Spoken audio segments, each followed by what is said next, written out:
ప్రధాని నరేంద్ర మోడీ బుధవారం దేశంలో రెండో రాకెట్ లాంచింగ్ స్టేషన్ కి శంకుస్థాపన చేశారు.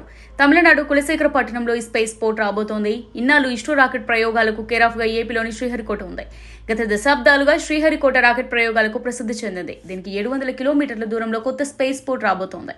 ఈ రాకెట్ లాంచింగ్ స్టేషన్ ని చిన్న శాటిలైట్స్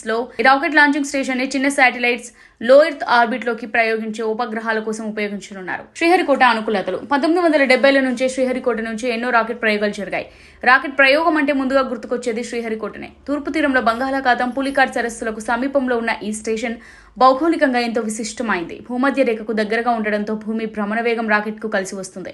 తక్కువ ఇంధనంతో ఎక్కువ వేగాన్ని సాధించడంతో పాటు ఎక్కువ పేలోడ్ అంతరిక్షంలోకి తీసుకెళ్లవచ్చు. సాధారణంగా భూభ్రమణ వేగం భూమధ్య రేఖ వద్ద గరిష్టంగా ఉంటుంది. అందుకే శ్రీహరికోట రాకెట్ లాంచింగ్ కి మెయిన్ అడ్డాగా ఉంది. శ్రీహరికోటకు ఉన్న ఈ సహజ లక్షణం భూమధ్య రేఖ ఆర్బిట్ ప్రయోగాలకు చక్కగా సరిపోతుంది. భూమధ్య రేఖతో సమలేఖనంలో ఉండే ఈ కక్ష సాధారణంగా కమ్యూనికేషన్, వాతావరణ శాటిలైట్లకు చక్కగా సరిపోతుంది. సముద్రానికి పక్కనే ఉండడంతో ఏదైనా ప్రయోగం విఫలమైన రాకెట్ భాగాలు సముద్రంలో పడిపోతాయి. ఇస్రోకి కొత్త లాంచింగ్ స్టేషన్ ఎందుకు అవసరం? చిన్న సైజులో తక్కువ బరువు ఉండే శాటిలైట్లను ప్రయోగించేందుకు ఇస్రో కులశేఖరపట్నం వద్ద కొత్త లాంచింగ్ స్టేషన్ నిర్మిస్తోంది. శ్రీహరికోట భారీ బరువు ఉండే శాటిలైట్ల ప్రయోగానికి సరిపోతే కులశేఖరపట్నం చిన్న పేలోడ్కు సరిపోతుంది.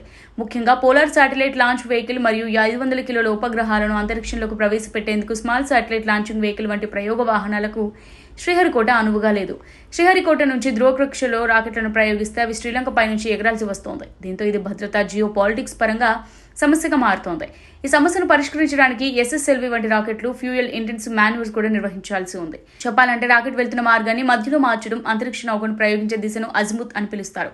జియో సింక్రోనస్ లాంచ్ వెహికల్ ని 104 డిగ్రీలు 107 డిగ్రీల మధ్య అజిముత్ వద్ద ప్రయోగిస్తారు. ఇది బంగాళాఖాతం మీదుగా వెళ్లేందుకు అనుమతిస్తుంది.